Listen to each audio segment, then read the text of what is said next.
So in this video, I want to teach you the third launch exercise, which is a powerful exercise called two birds. And the image of the two birds is one of the most fundamental images of the Preside meditation system. So you'll get it as a launch exercise at first, so it's very practical, but it will also be a big influence on your training in theory and principles, and will also be a powerful tool as a drift exercise. And then finally will be a very powerful integration exercise as well to help you integrate the power of the meditative state into your regular everyday life, even when you are not meditating.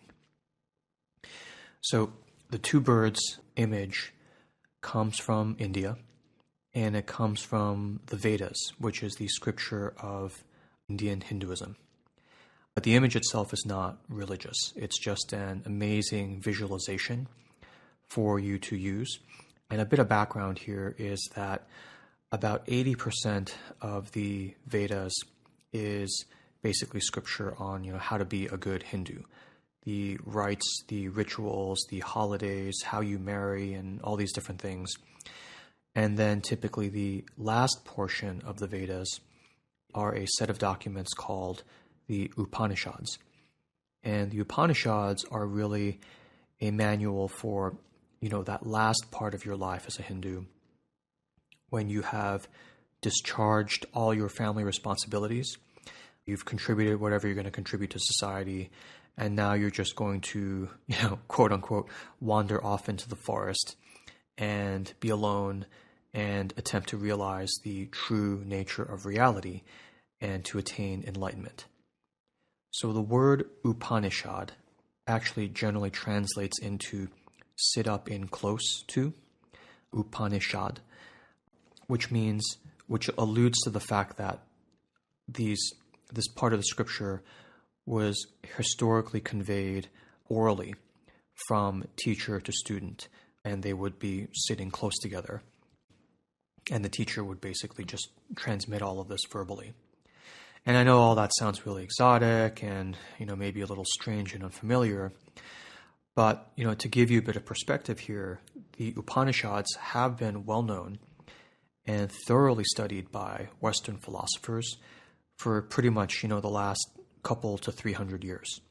So Emerson, Thoreau, Kant, Schopenhauer, Edwin Schrödinger, the great physicist, and also Robert Oppenheimer. All of these Western philosophers and scientists studied and commented on the Upanishads as a very powerful and immensely detailed account of the nature of true reality. And the core technique and exercise for this launch exercise comes from an amazing bit of imagery that comes up again and again in different parts of the Upanishads, kind of like a recurring theme. And I personally, over 25 years, found this theme to be incredibly powerful for me and my own practice. And for me, it just touches the jugular of what is really happening in meditation when you're really able to dive in deeper. And again, it shows up in multiple points in the Upanishads, but I'll just give you my own quote and paraphrase the image. Two birds, fast friends, inseparable, sitting on the selfsame tree. The first bird eats from the fruit of the tree of life. Here a sweet fruit, there a sour fruit. And the second bird watches.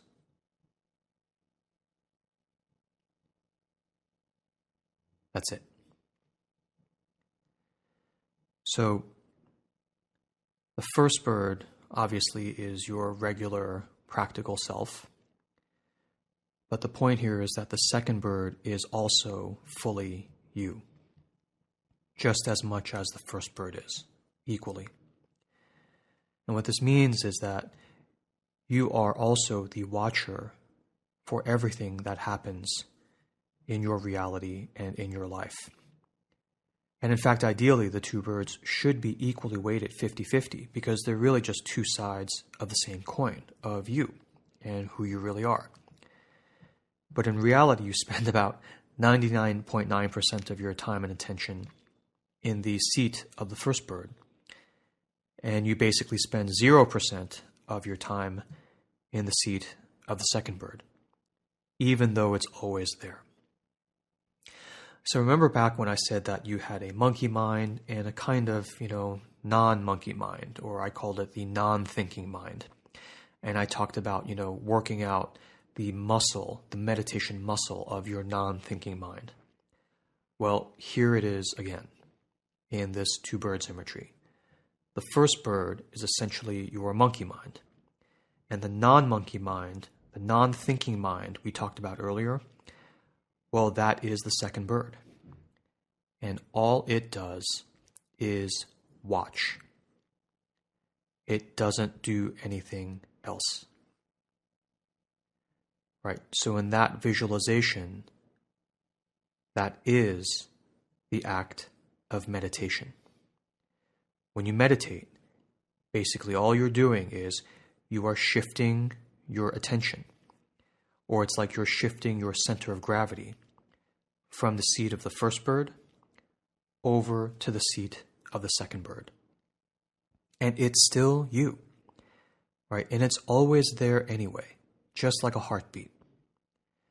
And the only issue is that you, as a member of modern society, you never go there, right? All of your education, your work, your job, your family, your friends, everything you experience in practical everyday life is firmly within the jurisdiction of the first bird.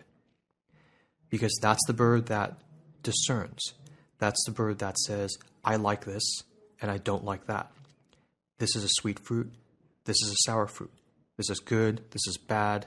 This is profitable or unprofitable. And with the second bird, it is also just as validly you. It is just as equally your home as well. So let's get into this just a little bit deeper. So the most common questions I get about the first bird are, and I'll just go through a few of them. The first is, so is the first bird my monkey mind? And essentially, yes, you can say the first bird is basically your monkey mind. It is the thing that goes, I like this, I don't like that. I want this, I want that. Here's how I get ahead, and here's how, I stay away from things I don't like or fear. It's the thing in you that judges and discerns, analyzes, and acts. Common question I get about the second bird is, okay, so it watches. Does it eat the fruit? And the answer is no. It just watches. Okay, does it judge what the first bird is doing? And the answer again is no. It just watches. Does it confer with the first bird? Does it give it advice? Or tell it, hey, look out for this or look out for that? Does it coach the first bird? And the answer is no. It just watches. It actually has no opinion about anything. Just like when I was telling you to not criticize the quality of your meditation, and I said I was not forcing your attitude to be positive, it's actually that you have no attitude at all. So that is exactly what the second bird is like. And technically, the second bird also has no memory. As I think an old Zen or Taoist saying once said, it is like a mirror. It receives but does not keep. It just takes in, reflects everything, but it doesn't actually hang on to anything. Now, another common question I get about the second bird is, well, is the second bird actually a symbol for the higher self? And I would say, for our purposes now, no. Just treat it as an equal to the first bird. It's just two sides of the same coin. And really what I would regard it as, I would regard it not as being higher or lower than the first bird. I would regard it mainly as being an undiscovered part of yourself. Completely undiscovered territory that has always been there. And just up until now, you have never received any form of training that allowed you to even turn your attention to it, let alone be aware of it or understand it at any kind of depth. So another question is, well, okay, why am I even going over to the second bird, right? I've done fine all my life without the second bird.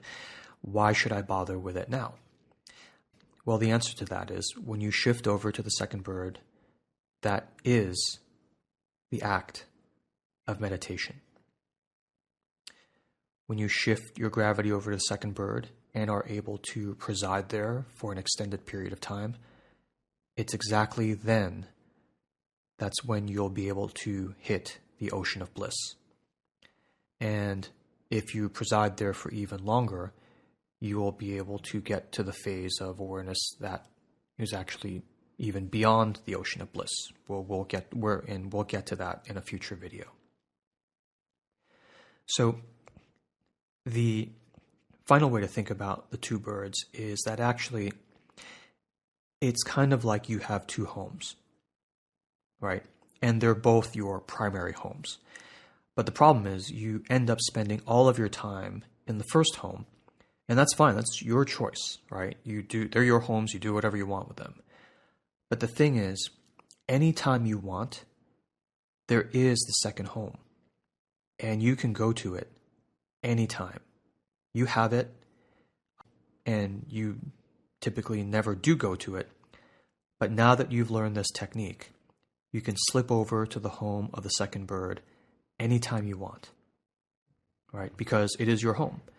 And because it is your home, you don't need to explain yourself to anybody, right? You don't need an excuse to go to your second home. If you feel like going, you just go. It's nobody's business but your own. And meditation is just like that. You don't need an excuse to meditate. I'm just going off to meditate, and no one will question you.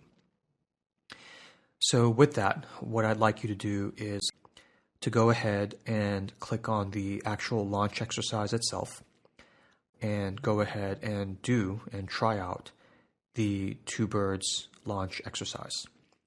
So we'll do it together, and then after that, I'd like you to come back here and we can do a debrief. And you can come back, after a few nights. You can do the two birds exercise and come back immediately, or do it for a few nights or a week and then come back for the debrief after that. All right. Thank you so much, and I will see you soon.